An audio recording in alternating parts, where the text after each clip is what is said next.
I hope you're enjoying the Bible study through the book of Hebrews. Often it's a neglected book. They think it's written for people in the Old Testament. You know, the Jews, the Hebrews. We got any Hebrews in here? Other than those when, you get up and he brews the coffee in the morning. Other than that.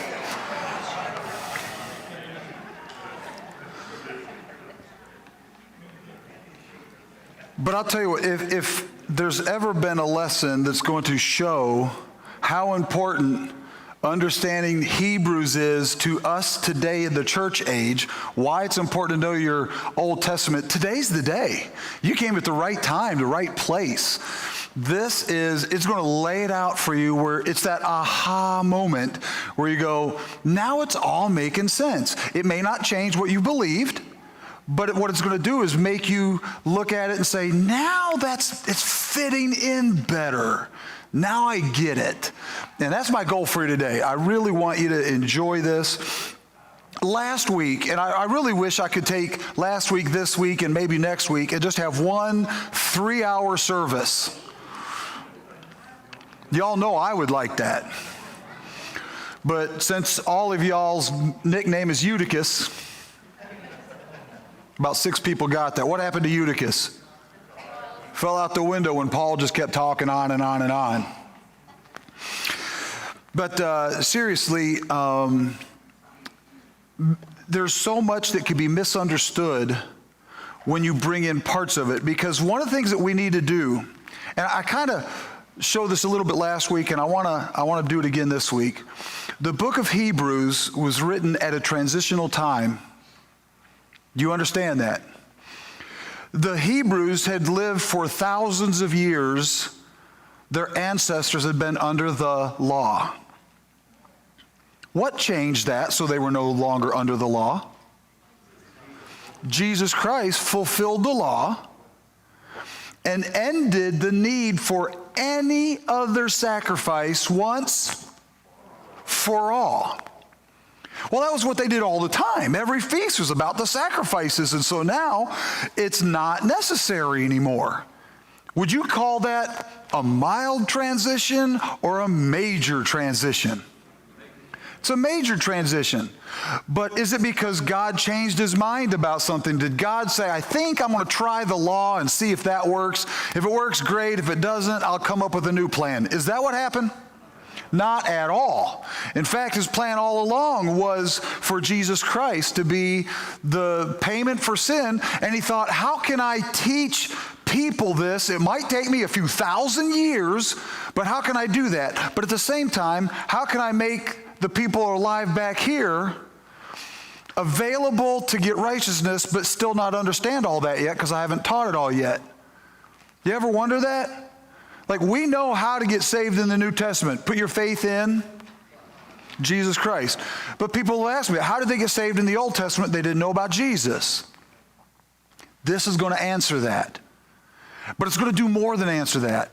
It's going to show that the plan for Jesus to be the answer was designed by God way back at the beginning and said, I'm going to give them a picture of what's coming, and I'm going to use that picture to demonstrate what salvation is. And then when Jesus comes, that will be retroactively the payment for all that. But then from that point on, they won't trust in what's coming, they'll trust in what has already come. And so he's had this plan of dispensations all along, and it's beautiful. And that's what we're studying today. So in order to do that, the author of Hebrews was asking the people, take what you've known, don't throw it all away. In fact, if the more you understand from it, the better you're going to understand what the change meant and what you have now. Don't throw it away. Don't ignore everything you've known, but understand its place. When you understand its place, you will do better. It'll be more encouraging. And in a way, similar to what that group was going through, I'm asking you to do the same thing not only in regards to what they went through, but in regards to this main issue in chapter 11, faith. And key words like hope. Verse 1 that we talked a lot about last week, now faith is the confidence in what we hope for. What do we hope for? Is it given to us in the book of Hebrews? Yes, we hope in salvation through Jesus Christ and the inheritance of righteousness. It spells it out. So it's the confidence in those things that he just described as what we hope for. Do we know what we hope for? Yes. Why? Who told us? God did. Do we know it's coming? Is there any doubt that it's coming? No. So understand this. The word hope in this is a very specific word that means the stuff that we rely on because we trust and we know it's coming because God said so. Is that different than earthly hope when I hope my child comes to visit me at Christmas? What's the difference? Do we know whether or not my child is coming at Christmas? No, we're uncertain. But we hope they come. Is that the same hope as Hebrews 11:1? It's not. But yet this verse is taken so far out of context, you will hear people say, but I really want this thing. I hope this happens. And I believe God will give me that. And they'll even, now think about this logically, they will even compare that to, but if I don't get it, it's because I didn't have enough faith. Have you ever heard that? Anybody ever hear that? If you believe it, you'll receive it. If you don't receive it, because you didn't believe it hard enough. So while they're believing and having confidence, is it guaranteed yet? No, because they may not get it. If there's a chance they could not get it, if they don't have enough faith, don't do something, then they're not trusting in something already promised. Are you following me? That's not the hope that Hebrews 11:1 is talking about. Now, here's why I wish I could have 3 hours. Because here's what I don't have time to talk about today, but we will get to it. And that is there a time to pray for things on this earth, and we should pray without doubting God and trusting that he can and will do it? Is there ever a time for that? Absolutely. Yes. So I'm not trying to say don't ever do that. I'm just saying this is not the verse to go to for that. Are you with me so far? Because I really need you to, we're threading the needle today. The reason you need to understand that is when that moment takes place. This is talking about saving faith and how that saving faith has effect on us, so we will continue to live by the faith that saved us. That'll make more sense as I go on.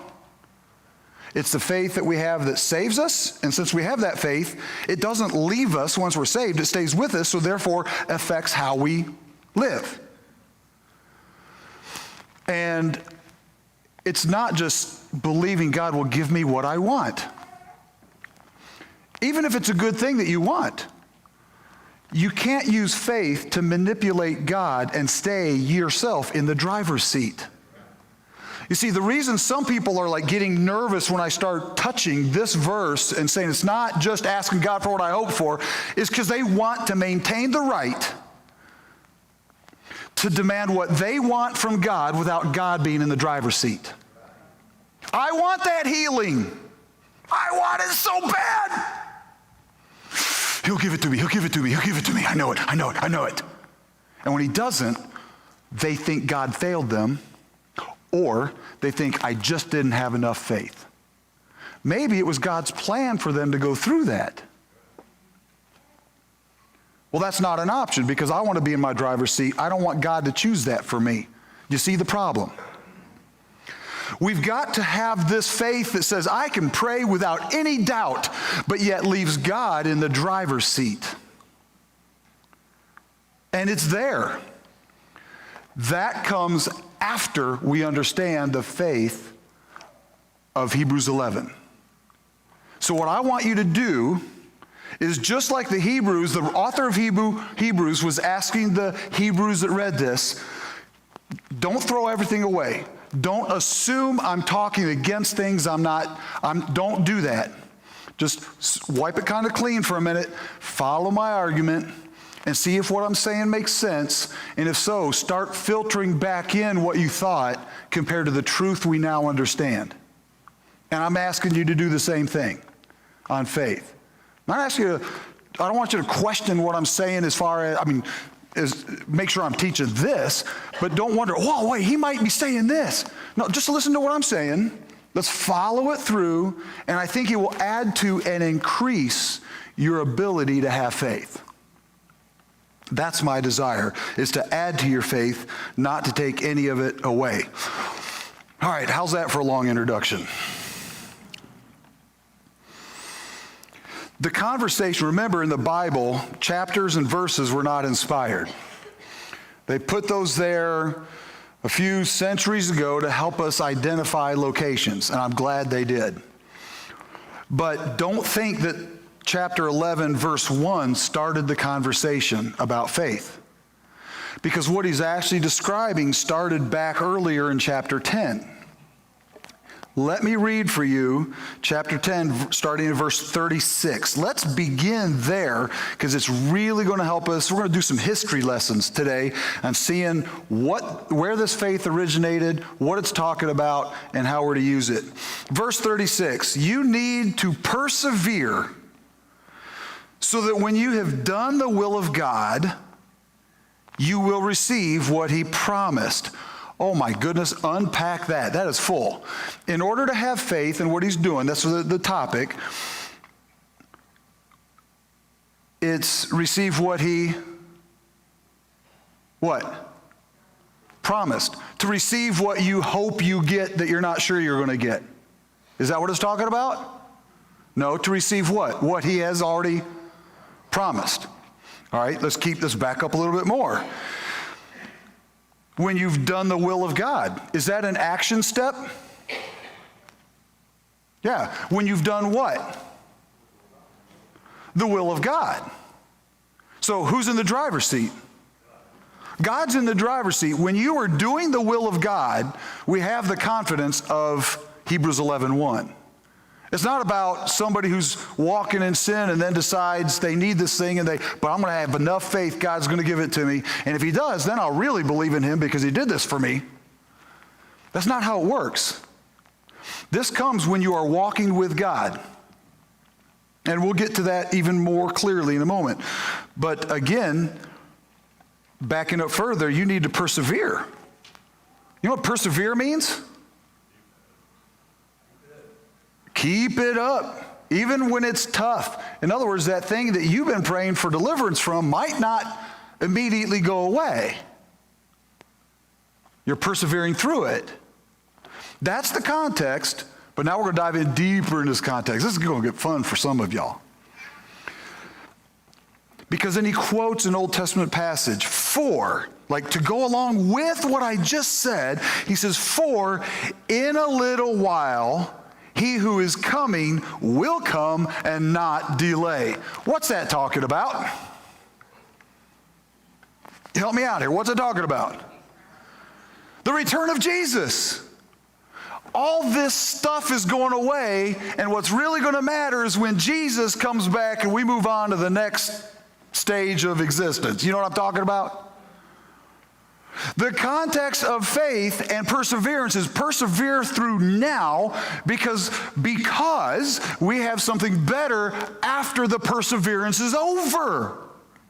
And yet so many people think faith is simply about getting ahead here. Well, there's going to be, this whole chapter is full of people getting ahead here. Like Noah. How'd he do? What big thing was he able to accomplish? Well, the whole world was flooded, but his family lived. I'd say that's pretty significant for the here and now on this earth. But when did that come? After 100 years of obeying, saying, you want me to build a boat, but it's never rained. Remember, it wasn't that Noah said, God, I really want to go sailing. I love the ocean, never been near it. I want to build a boat, and if you would just bring me enough water to float this boat. Is that how it happened? Did it start with his desire that he believed God for, or did he believe God at something God said, even if he was uncomfortable with it? See, that's where faith begins. It begins with believing God. Well, therefore, if God's going to do this, and I trust that, I need to build a boat. I don't have the resources or time to build a boat. God says, don't worry, I'm going to give you 100 years of strength to build that boat. That's pretty miraculous. But God, I got a problem. There's just no way I can get all these animals to come to the ark and get on a boat. I can't even get them in the corral. How am I going to get them up this ramp onto this boat? God says, don't worry. I can do all things. I will bring them to you and make them walk up the ramp. So does faith affect this life? Yes. When? When you are obeying God and accomplishing his will. You want to part the waters? You want to see the sea split? Good. I have that kind of faith. So therefore, obey God when he says, march towards the sea even though the enemy's coming behind you. I don't want to go through that. I just want to split the sea. Are you with me? Faith begins with putting God in the driver's seat. And says, if you want me to go without this healing the rest of my life, I know it's promised at the end of this life, I'm wholly healed. So I can endure, I can persevere. And therefore, but in order to persevere, God, you're going to have to, I need some help in this way, in this way, in this way. And he will part the sea, he will build the boat, he will build the wall, he'll tear down the wall. You understand? I'm not trying to take your faith away, I'm trying to set you up for bigger things. All right, so today, Father's Day, we're looking at Father Abraham. That was coincidence, by the way. I wish I was smart enough to have planned that. Now that we've got the right attitude, last week we looked at verses 1 through 7. I want to begin in verse 8 now. Abraham, a very interesting character. By faith, Abraham, when called to go to a place he would later receive as his inheritance. Wait, no, it's his inheritance. Go get it, right? No. Well, when you get there, it becomes your inheritance. No. Go there, trusting that someday after that, I'll give it to you as your inheritance. Do you see the level of faith in there? By faith, Abraham, when called to go to a place he would later receive as his inheritance, obeyed and went. Very interesting character, this Abraham. It tells us how Abraham lived by faith. What it's not telling us in Hebrews 11, which is interesting to me, was how that faith began. The author already talked about that with Enoch and with Abel and some of these others, and with Noah. He says Noah believed God, and it was what? Credited to him as righteousness. Which is interesting because he uses that phrase for Noah, but it didn't start with Noah. It did because Noah was before Abraham, but that phrase is first used with Abraham. Y'all missing the point of this. Go way back here, you got Noah. The author of Hebrews applies that to Noah. What is he applying to Noah, the author of Hebrews? He's applying to Noah what he learned from Abraham. Okay. So he looks back and says, I get what happened with Abraham, and so therefore, if God's consistent, that must be what happened to Noah.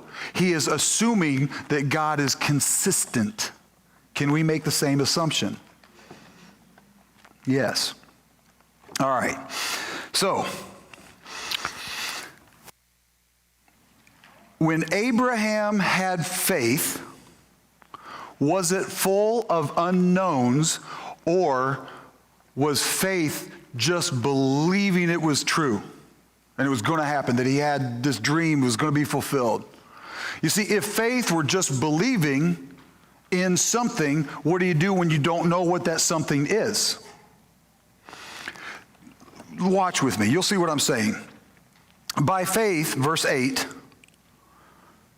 when called to go to a place he would later receive as his inheritance, obeyed and went, even though he did not know where he was going. Listen, all the way back here in the Old Testament, God told Abraham, go to a land I will show you.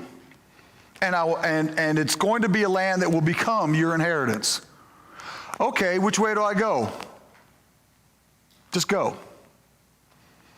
Nope, not that way.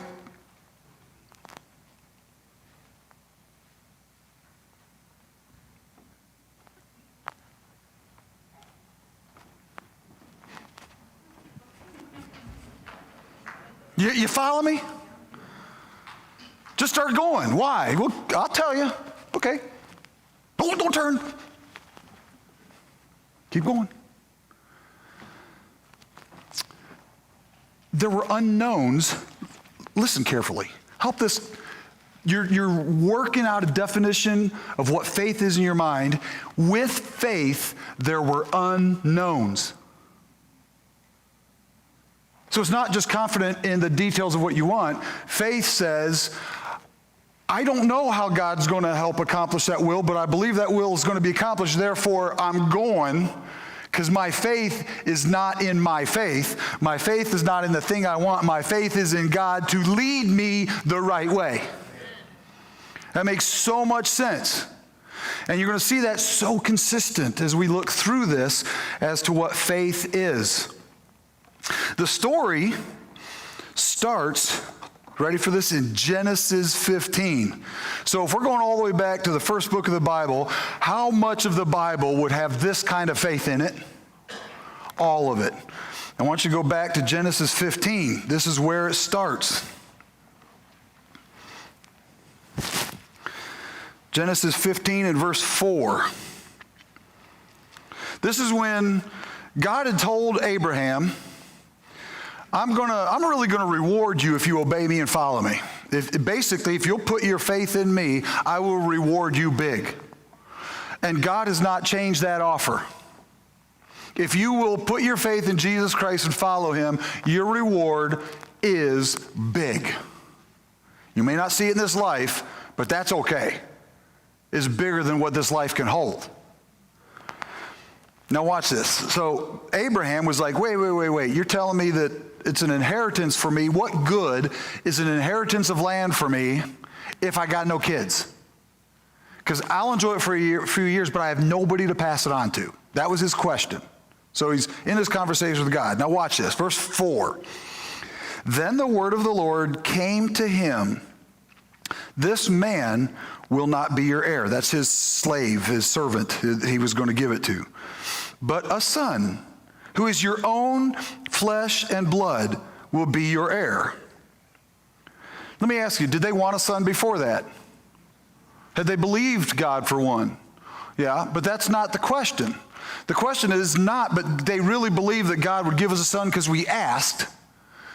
The question is, God promised them an inheritance that they thought now was impossible. They were past childbearing age. There's not a kid to give it to. That's not the question anymore.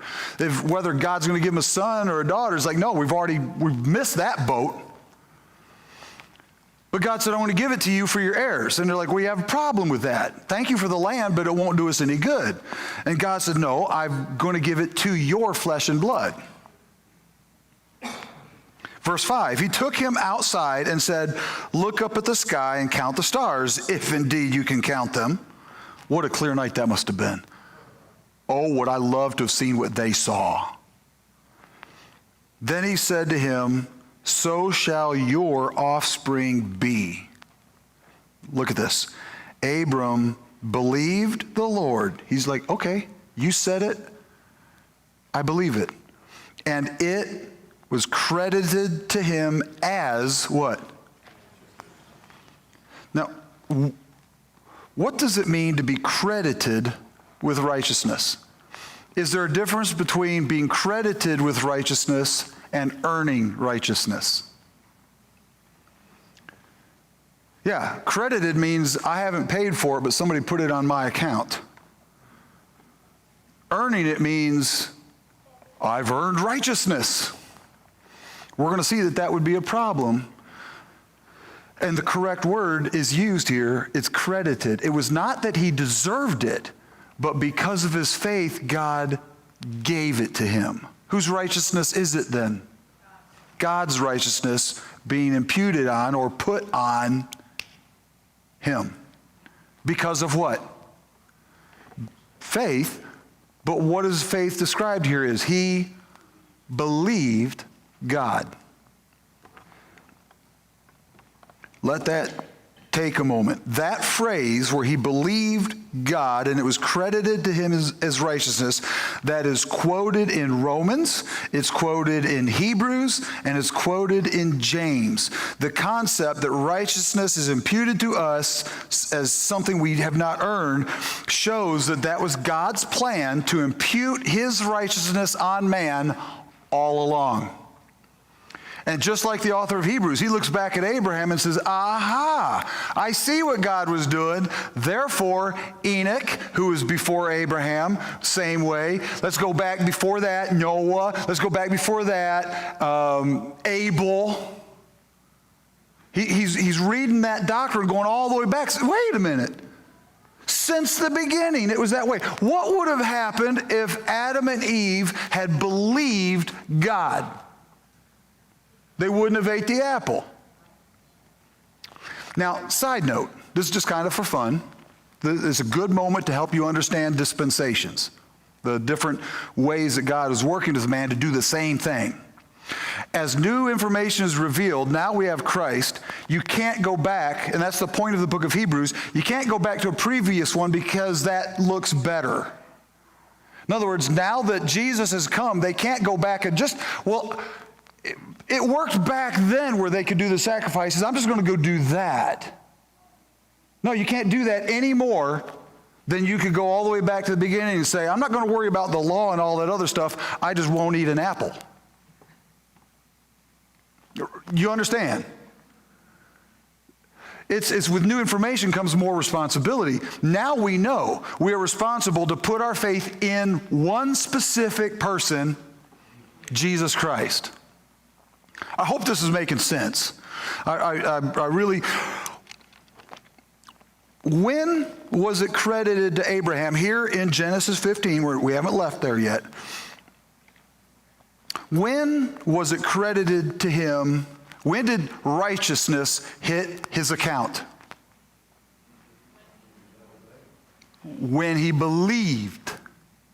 It says he believed, it was credited to him as righteousness, and then he left and did these other things. Let's go back to Hebrews for a moment. By faith, Abraham, verse 11:8, when called to go to a place he would later receive as his inheritance, when he was there, according to Genesis 15, when was it credited to him as righteousness? Before or after he left?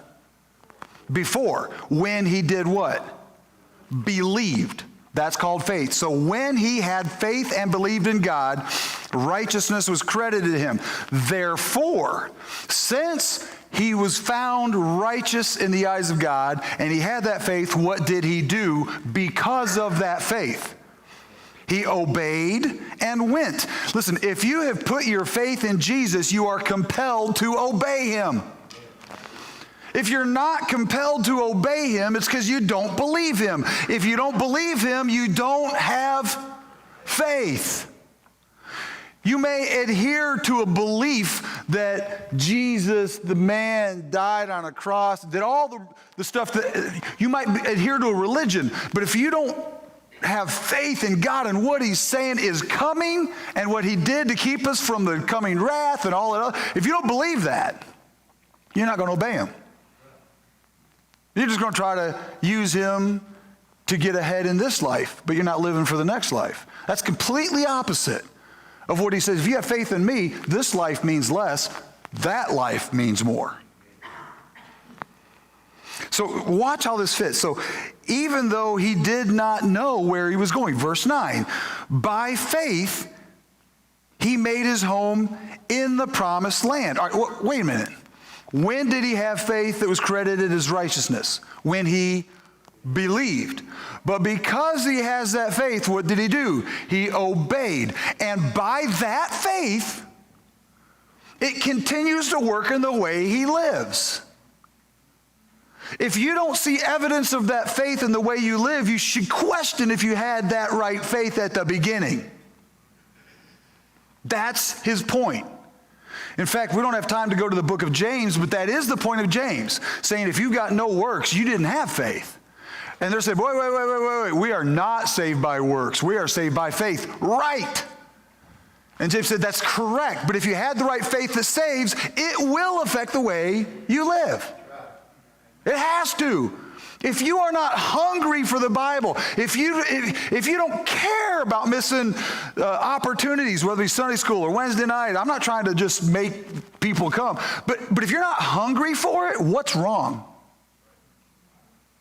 You ought to be, man, I need this stuff. This is good. This is helping me. Those people that are coming and learning and getting into the Bible more, the common effect on every single one of them, they will tell you, I am happier, I am more confident, I am more full of faith, because I'm seeing how God's in control. It doesn't get better than that. Let's keep going. He was willing to be a stranger in a foreign country. He lived in tents, as did his Isaac and Jacob, meaning his son and his grandson, who were heirs with him of the same promise. You're like, look, we all got the same promise. And Abraham, he didn't get to see it. Do you think he's let down by that? No, because he will see it later. And instead of seeing it for a few years in his oldest years when he's too old and tired to enjoy it, he gets to watch it for all of eternity. And I'm telling you, he's happy with that. We really have to get outside the temporal and into the eternal mindset for you to understand what true faith is all about. And that's what I'm trying to do. Verse 10, for he was looking forward to a city with foundations, whose architect and builder is God. He's looking forward to an inheritance and a land, but not just the land that God told me to have down here. That's all fine and dandy, and it's coming to my ancestors, my descendants. But the city I'm looking for is coming after this place. Which city are you looking for? Verse 11, by faith, even Sarah. Let me just stop right there for a minute. When you think of the faith that Abraham had, it was credited to him as righteousness when he believed, but then after that, he left the comfort of his own home to go somewhere he didn't know, to live in tents and not houses, to live as an alien. You see the action that goes along with his faith. Did the actions save him? No. What saved him? Faith. But if faith actuated the being considered righteous, if it's powerful enough to do that, is it not powerful enough to get you to do what would be against your natural desires? Do you see how real faith is not about God fulfilling my natural desires, but rather God giving me the right desires that he wants me to have. Who's in the driver's seat of real faith? God is. Who is in the driver's seat of the wrong kind of faith that is in so many churches today? I am. You see the problem. Now, I love the definition of faith according to Sarah. Do you remember when Sarah first heard the news that she was going to be a mom? What was her first response? She laughed. You mean? The guy's got to be joking, because look at me, I'm old. I'm as good as dead when it comes to reproduction. Notice the object of Sarah's faith. It is not, I believed, so I know God's going to do it. In fact, when she heard God, her first response was to believe that wasn't going to happen. She'd already given up on that hope. But watch what it says specifically, verse 11. And by faith, even Sarah, who was past childbearing age, was enabled to bear children. Why? Because she considered him faithful, who had made the... She didn't believe it. She had given up having one until God told her, you're going to have one. And from that point on, both her and Abraham, it says the older they got, the more impossible it became. And the more impossible it became, the bigger their faith was, because they were like, wow, it was a big miracle to do it before, but now look at us. This is even a bigger miracle. And they had faith, but their faith was not in, I'm just going to believe God gives it to me. It was believing that God is faithful. What's the object of her faith? God is. Not her, not the amount of faith that she has. If I'd have had enough faith, he'd have given me a child. No, it's not. The object of your faith is not your faith. If I would have had more faith, I'd have got it from God. What's the object of her faith? Her faith. If I'd have had more of it, I'd have gotten it from God. I'd have made God give me what I wanted if I'd have had more faith.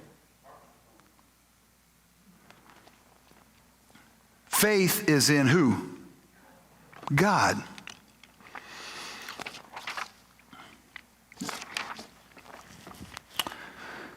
Clock's never kind to me.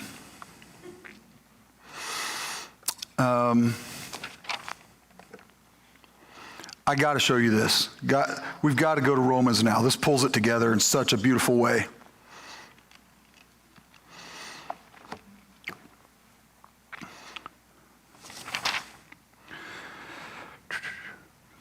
I want to start at the end of the chapter, and then we're going to work backwards. Romans 4.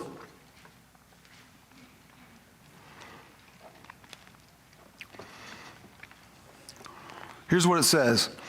Without weakening in his faith, this 4:19 is about Abraham and Sarah. Without weakening in his faith, he faced the fact that his body was as good as dead, since he was about 100 years old, and that Sarah's womb was also dead. Yet he did not waver through unbelief regarding the promise of God. Where's his faith? In the promise of God. But was even strengthened in his faith. Look, did you catch that?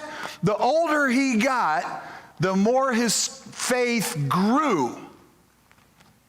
You would think if God's not giving you what you expect from him, your faith would decrease, but his increased, because it wasn't about, I wonder if God's going to give it to me. It's, I know he did because he said he would.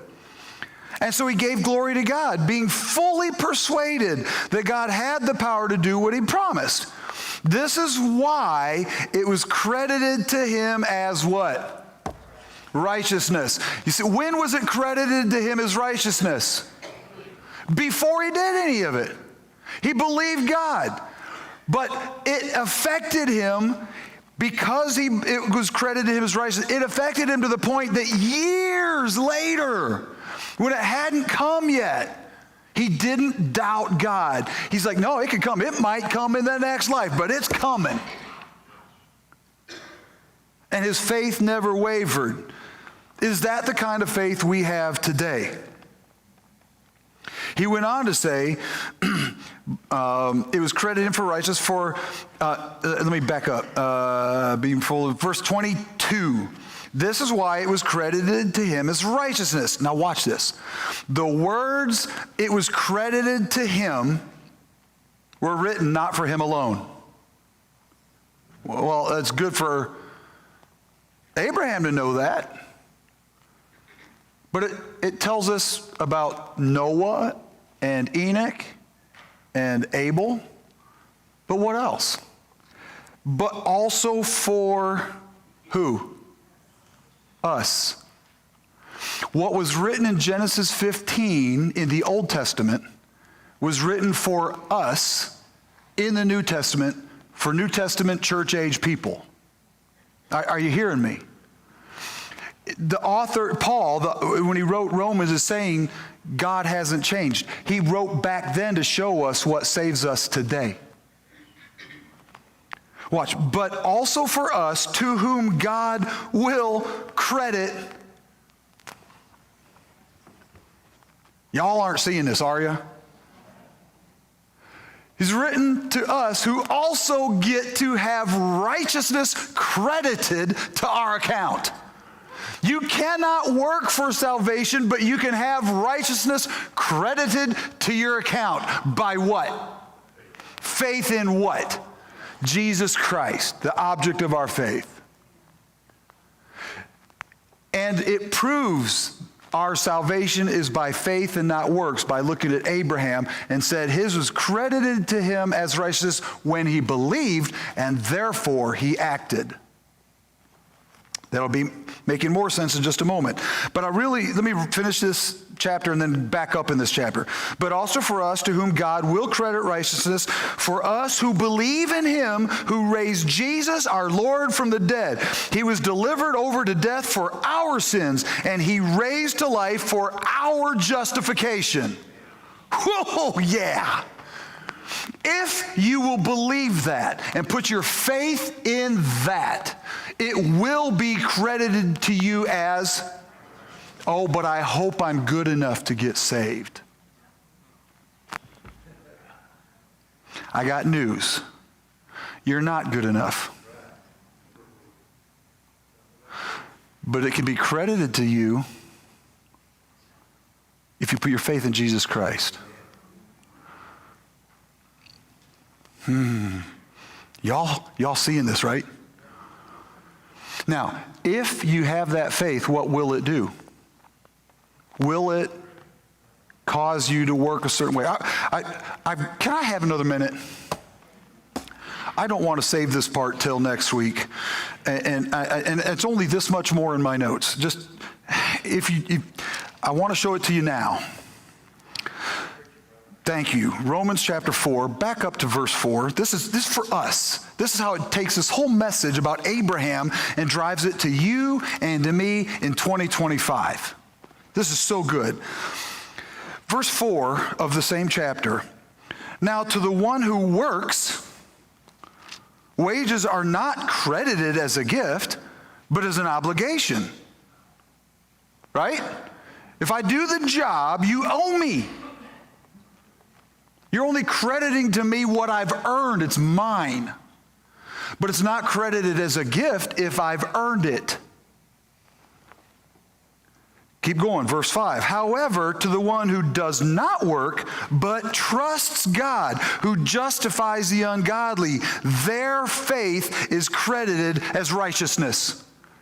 If that doesn't clearly say you can't earn your salvation, I don't know what does. But can you be declared righteous? Yes, by what? Faith. Believing God meant what he said. Let me keep going. David says the same thing when he speaks of the blessedness of the one to whom God credits righteousness apart from works.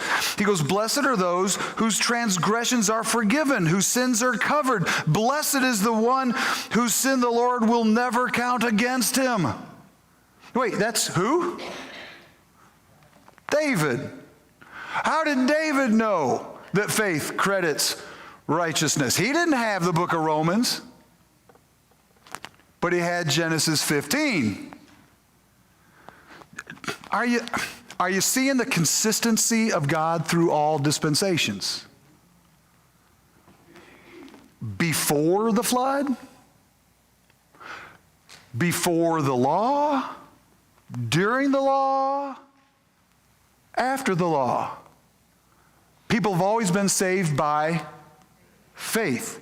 Because when you put faith in God, and faith means believing in what God said. If you believe what God said and you put your faith in him, it will be credited to you as righteousness. That's why you can't work. That's why this little box over here is an important box. It's never saved a single person. You do not get credit for righteousness by getting in the water. But listen, if you've been credited with righteousness because you put faith in God, don't you want to tell people? That's what the water's for. I'm not done. I'm sorry. I'm almost there. Where'd I leave off? 9. Here it comes. Is this blessedness only for the circumcised? Who are the circumcised? Jews. You're going to love this. And also for the uncircumcised.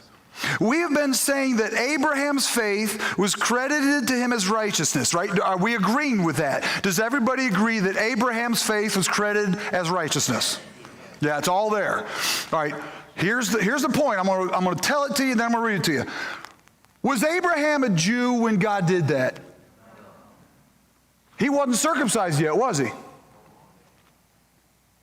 He was a Gentile. There were no Jews yet. They don't even become Israel until his grandson. And the point is, well, if it was credited to Abraham before he was a Jew, before he was circumcised, before God gave the law, then who's to say only Jews can be righteous? Are you starting to see how we fit into this? Watch this. Verse 10, under what circumstances was it credited? Was it after he was circumcised or before? It was not after, but before. And he received circumcision as a sign, a seal of the righteousness that he had by faith. You see how the faith continued to bring other things into his life, commitment, obedience, but where did it start? And so the circumcision was a sign of the fact he already had faith that was already credited to him as righteousness. Keep going. That happened when he was still uncircumcised. So then, he is the father of all who believe, but have not been circumcised, in order that righteousness might be credited to them. Now, whether you've been circumcised or not, the point is this: either Jews or non-Jews. And whether you were a Jew, he became a father of salvation, a clarity of the fact that faith is what's credited as righteousness. He was the one that God used to make that clear, so that, and he did it before he was a Jew, so that we would all, anybody who puts their faith in God, can know that they can have it credited as righteousness. The whole world. This is beautiful, folks. Are we going deep enough for you? Verse 12, I'm almost done. I know I'm going long. I'm really sorry. And he is then also the father of the circumcised, the Jews, who not only are circumcised, but who also followed in the footsteps of the faith of our father Abraham before he was circumcised. So he's to the Jew, he's the father of righteousness that way to them too, but they have to admit it was from before he was one of them. It was through the law that Abraham and his offspring received the promise. I'm sorry, it was not through the law that Abraham and his offspring received the promise that he would be heir of the world, but through the righteousness that comes by faith. And it just, I got to finish this 17. I was going to read it. For if those who depend on the law are heirs, faith means nothing, and the promise is worthless, because the law brings wrath. And where there is no law, there's no transgressions. Therefore, the promise comes by faith, so that it may be grace and may be guaranteed to all, Abraham's offspring, not only to those who are of the law, but also those who have the faith of Abraham. He is the father of us all. What a Father's Day lesson.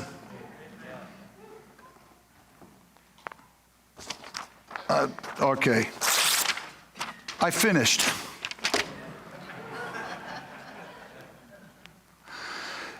Do you understand your salvation better? Yes. Do you understand faith better? If you know Jesus Christ as your personal Savior, the faith that you have should do this. Faith brings the proper sacrifice. Faith enables one to walk. These are all from Hebrews 11, just Hebrews chapter 11. Faith enables one to walk with God. Faith builds an ark when it's never rained. Faith goes out not knowing where it's going. Faith dwells in a foreign country. Faith looks for a city whose builder and maker is God. Faith receives strength to bear a child when the mother is past childbearing age. Faith believes in the resurrection. Faith promises to leave Jacob's bones in Egypt. Faith refuses to be called the son of Pharaoh's daughter. Faith chooses to suffer affliction with God, the people of God. Faith esteems the reproach of Christ greater than riches, the treasures of Egypt. Faith forsakes Egypt for the promised land. Faith passes through the Red Sea on dry ground. Faith walks around Jericho until the walls fall down. Faith subdues kingdoms, works righteousness, obtains promises, stops the mouths of lions, quenches the violent fires, escapes the edge of the sword. He makes enemies flee. Does faith do a lot of stuff?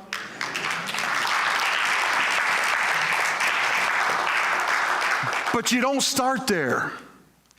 That's where faith grows to when you start with salvation and start living what you know and believing Him. That's the Christian life. Dear Heavenly Father, I just pray that in some small way I've done this passage justice. It teaches us so much. We are confident that our faith, the faith that we put in you, for by grace are we saved through faith, and not of ourselves. It's the gift of God, not by works, so that no one can boast. That's real faith. But then faith grows as we believe what you've said and obey it even when it's tough. And then, as we're accomplishing your will and you're in the driver's seat, faith will move mountains that the devil puts in the way. Not mountains that maybe you even put in our way because you don't want us to go there. And sometimes we ask for mountains to be moved you don't want to move. True faith follows you and then believes in big things. Well, heads are bowed and eyes are closed. Let me ask you this. We got to go to the beginning. There are people that are putting their faith in religion, putting faith in a baptism, putting faith in something they've done, a prayer that they've said, but they've never put their true faith in believing God meant what He said about the destruction of the wicked at the end, what Jesus Christ has done on the cross, and you're ready to say, I believe God and I want to follow Him with faith that credits righteousness to me. And if you want that right now, you can have it right now. Simply in trust and faith, you can pray a prayer, something like this. Dear God, I admit that I'm a sinner. but I believe you, that you sent Jesus Christ to die on the cross, and that he died and rose to pay for my sin. I believe it. I believe it. And so I'm asking you to take that faith, because I trust you, and credit to me your righteousness that I don't deserve. Adopt me as one of yours. And if you do that right now, he'll do that right now.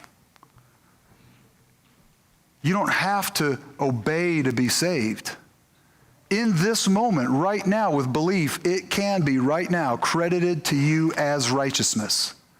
But let me tell you this, before you make that decision. If you do that sincerely, it will change your life. Because from this point on, you will live with that faith in you. Are you ready to give him that control? If you've made that decision, Brother Kyle's going to be waiting down front. You come, just tell him that you made that decision. If you need to pray for yourself or someone else, the altar is open. Come and talk to Jesus. If you're weak in your faith, you know you're saved, you know you've got that trust, but you're weak in your faith, ask God where he wants you to obey. The more you start to obey, even in difficult things, your faith will increase and you will see God do great things.